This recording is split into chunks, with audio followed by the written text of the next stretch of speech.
ជម្រាបសួរពុកម៉ែបងប្អូនបាទថ្ងៃនេះពវិនមកលក់ដំសាដើមកន្លាញ់ហើយក៏ពុកម៉ែបងប្អូនមួយចំនួនក៏ខមមិនថាពវិនមានទទួលទៅតាម scan អត់ចង់និយាយថាយើងលក់របស់ខ្មែរខ្លាចអត់បានអាប់ដេតណា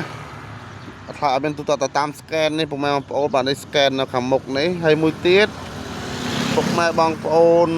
មួយទៀតក៏ខមមិននៅក្នុង page បាទនៅក្នុង page របស់ពវិនគាត់ថាថ្ងៃមុនឃើញប្រវិន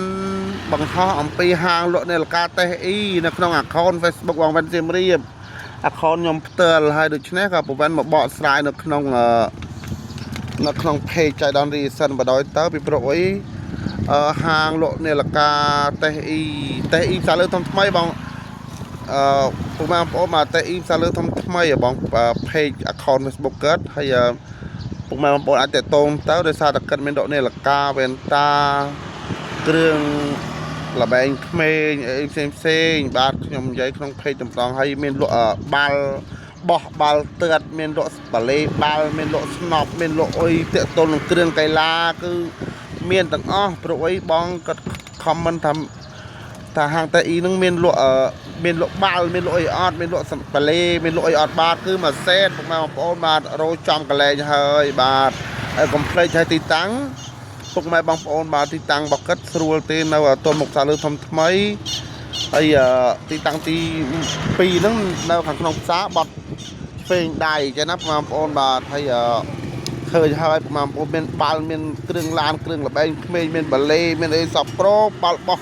បាល់ទើតមួយសេតពុកម៉ែបងប្អូនហើយងាកមកសិទ្ធិប្រកម្មយើងវិញបាទពីព្រោះអីគាត់ជាម្ចាស់ sponsor ប្រវេនមួយបែបដែរបាទហើយមួយទៀតពុកម៉ែបងប្អូនបាទហើយពុកម៉ែបងប្អូនគាត់ឆ្ងល់ថាពេលប្រវេនផុសទៅមិនបានជាដាក់សញ្ញាត្រង់ជ្រុះហើយដាក់តេសអ៊ីផ្សារលើធំថ្មីអញ្ចឹងណាពុកម៉ែបងប្អូនហ្នឹងគឺជាម្ចាស់ sponsor របស់ប្រវេនហើយណាពុកម៉ែបងប្អូនបាទដោយសារតាពុកម៉ែបងប្អូនដូចខ្ញុំមិនសិនតែពុកម៉ែបងប្អូនចុចពីលើតេសអ៊ីផ្សារលើធំថ្មីទៅចូលទៅដល់ account Facebook របស់គាត់បាទអាចឆាតទិញផ្ទាល់តាក់ទងនឹងនាឡិកាវ៉ែនតាអីផ្សេងពុកម៉ែបងប្អូនបាទហើយគ្រឿងលបែងក្មេងលេងបាល់បោះបាល់ទះបាល់អីទៅបងប្អូនមួយសេតបាឡេគ្រឿងឡានបជាអិចបជាអីផ្សេងតែរបស់ប្រើប្រាស់តែក្មេងលេងហើយមានសេវាកម្មផ្ញើ25ខេត្តក្រុងដែលបាទហើយបងដែលថា comment ថានៅនឹងមានលក់អីខ្លះទីតាំងអីខ្លះហើយប្រវេនក៏ប្រាប់អស់ហើយងាកមកសិទ្ធិប្រកម្មខ្មែរយើងវិញពីព្រោះអីសពដងប្រវេនផ្សាយតែនៅក្នុង account ឥឡូវប្រវេនដាក់នៅក្នុង page ម្ដងហើយតេតូនរបស់ខ្មែរយើងក៏មកដល់ផ្សារដើមកន្លាញ់ហើយមួយទៀត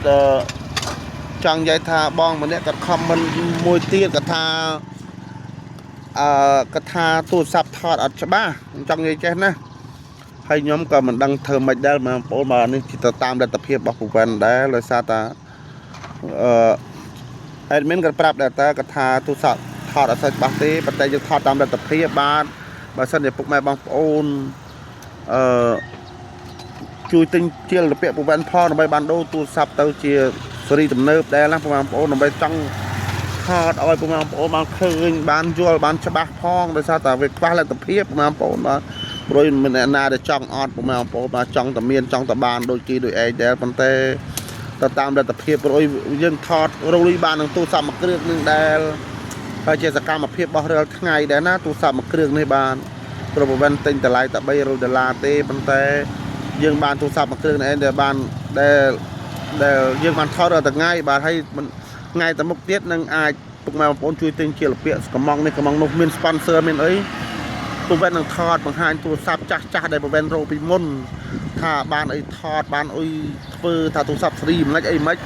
ព្រោះអីប្រវត្តិប្រឹងលក់អត់ចាយដែរទៅទូរស័ព្ទចាស់នឹងដែលរលុយបាន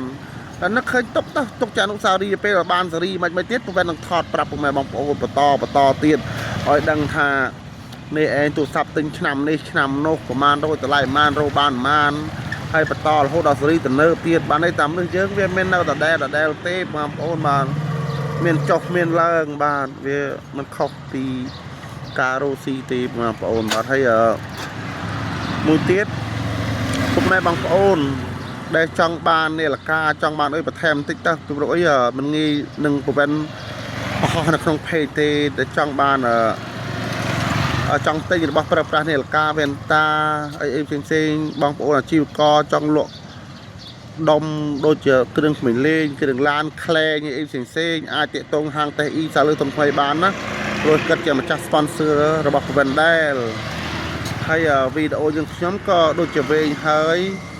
យក៏ដូចជាអស់ដែលបងប្អូនបាទហើយចង់បញ្ជាក់ទីតាំងអំពីម្ចាស់ sponsor មួយទៀតចង់បញ្ជាក់ទីតាំងរបស់ Proven លក់ជាលពាកហើយនឹងតបខមមិនបងប្អូនមួយចំនួនដែលថា Proven ថតវីដេអូអត់សូវច្បាស់ហើយច្បាស់ទៅប៉ុន្តែគាត់ទៅសើដែលគាត់ថានិយាយទៅច្បាស់ដល់ពេលនិយាយទៅច្បាស់ទេដូចជាដាក់ម៉ៃហើយថតក៏មិនបានដាក់ម៉ៃដែរបាទឃើញ Proven ថតអត់សូវឆ្ងាយទូរស័ព្ទទេដោយសារតែអត់ស្រូបសលេងបានចង់និយាយថាទ្រូអត់ទៅច្បាស់ប៉ុន្តែច្បាស់សំលេងច្បាស់ទីតាំងច្បាស់គេហៅsurround sound យើងណា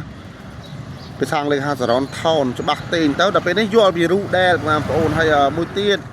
ពុកម៉ែបងប្អូនដែលអ្នកតាមដានដែល Proven ថតបងប្អូនជនពិការដែលគាត់ពិការកាយសំពិការមានកាយសំទៀតទេបងប្អូនពិការជាលក្ខណៈសញ្ញាភាសាសញ្ញាគាត់ស្ដាប់ Proven អត់បានមិនដឹងថានិយាយអំពីអីមិនដឹងថាថតអំពីអីទៅគាត់ឲ្យបងប្អូនគាត់ទេមក Proven បាទហើយទេមក Proven ថាអត់មិនដឹងនិយាយអំពីអីខ្ញុំក៏អត់ចេះភាសាសញ្ញាដែរអធិស្ឋានផងបងប្អូនបានហើយខ្ញុំក៏មិនដឹងថាបកស្រាយយ៉ាងម៉េចយ៉ាងម៉ាទេប៉ុន្តែខ្ញុំលើកឧទាហរណ៍ពីបងប្អូនដែលគិតភាសាសញ្ញាមកនិយាយខ្លះដែរបាទ Proven ក៏មិនដឹងថាភាសាសញ្ញានឹងនិយាយប្រាប់បងប្អូនថាម៉េចបាទហើយមានតែមានតែដៃ10ទេសុំទោសពុកម៉ែបងប្អូនដែលគិតប៉ុន្តែក៏តាមដានខ្ញុំដែរបាទព្រោះខ្ញុំពិការក៏ពិការដែរប៉ុន្តែពិការមួយបែបម្នាក់ខ្ញុំពិការកាយសម្បទាក៏ពិការជាភាសាសញ្ញាណាពុកម៉ែបងប្អូនហើយចេះស្រ័យផងសម្រាប់ការនិយាយលឺលាស់ហើយវីដេអូយើងខ្ញុំក៏ជាចង់មានតែប៉ុណ្ណឹងហើយជាចង់ក្រោយសូមឲ្យហាងតែអ៊ីសាលើថ្មីទទួលអតិថិជនកាន់តែច្រើនឡើងបានហើយជួយគ្រប់គ្រងហាង